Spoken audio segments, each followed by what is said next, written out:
Selamat petang, saya seorang promotor daripada Syarikat MOG. Saya ingin membincangkan masalah kesihatan yang sedang menura di negara kita. Penyakit kardiovaskular seperti penyakit jantung dan strok sering kali dikaitkan dengan kaum lelaki, warga emas dan golongan berpendapatan tinggi. Namun, masih ramai yang tidak menjedari bahawa penyakit kardiovaskular merupakan penyebab kematian nombor 1 di hospital-hospital kerajaan, yang menjumbang kepada 25.6% daripada jumlah kematian bagi tahun 2011 dan turut menyebabkan 1 dalam 4 kematian wanita di Malaysia.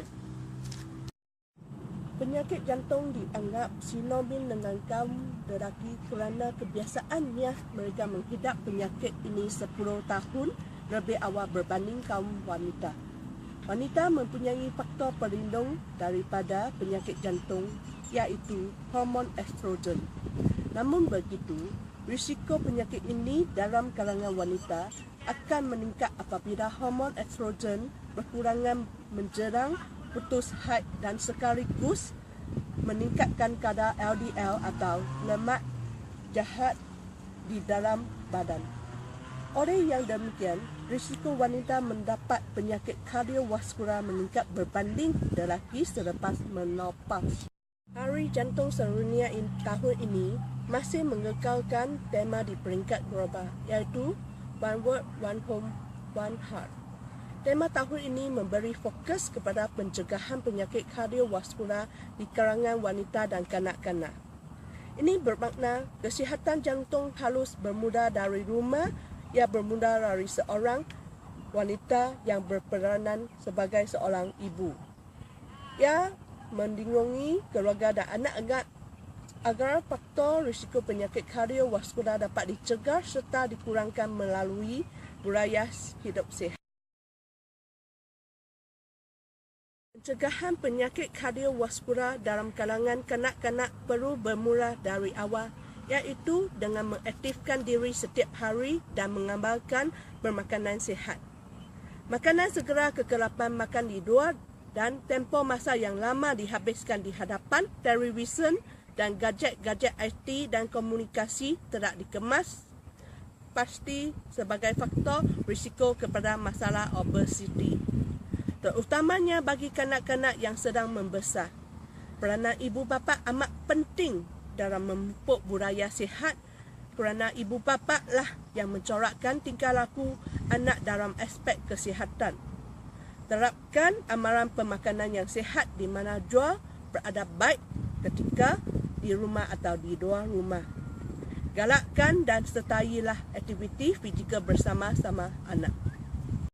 Hari Jantung Sedunia tahun ini, saya ingin menyeru kepada rakyat Malaysia, terutamanya kaum wanita yang menjadi tunggak keluarga, agar membudayakan 7 langkah berikut yang berupaya mengurangkan faktor risiko penyakit kardiovaskular. Kekal aktif setiap hari, lakukan aktiviti fizikal sekurang-kurangnya 30 minit sehari, 5 kali seminggu dalam intensiti sederhana. Kedua, kurangkan garam kepada kurang daripada 5 gram sehari, bersamaan dengan 1 sudu teh. Gula dan lemak dalam diet harian anda dan lebihkan serat seperti sayur-sayuran dan buah-buahan dalam pinggan hidangan anda. Makanlah mengikut keperluan kalori harian anda kerana keseimbangan keperluan kalori dan tahap aktiviti fizikal harian anda adalah penting dalam mengekalkan bentuk tubuh yang anggun dan kesihatan jantung anda.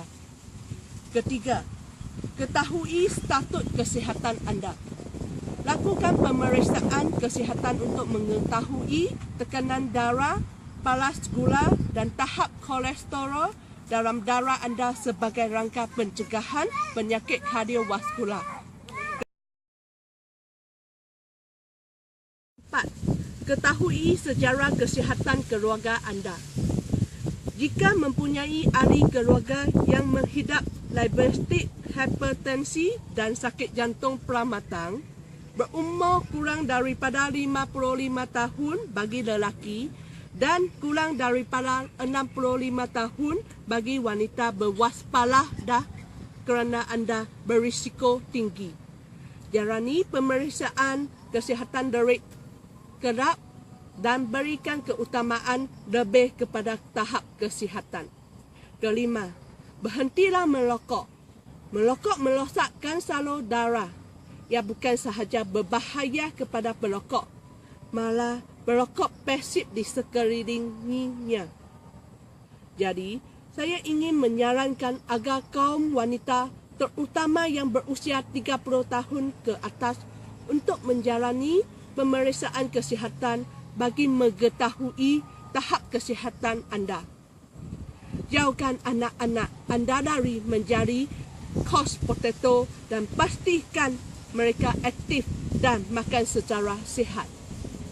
Ibu bapaklah penentu tahap kesihatan anak-anak.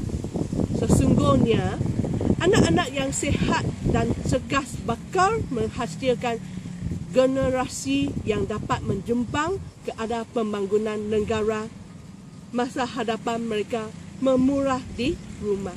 Sekian, terima kasih.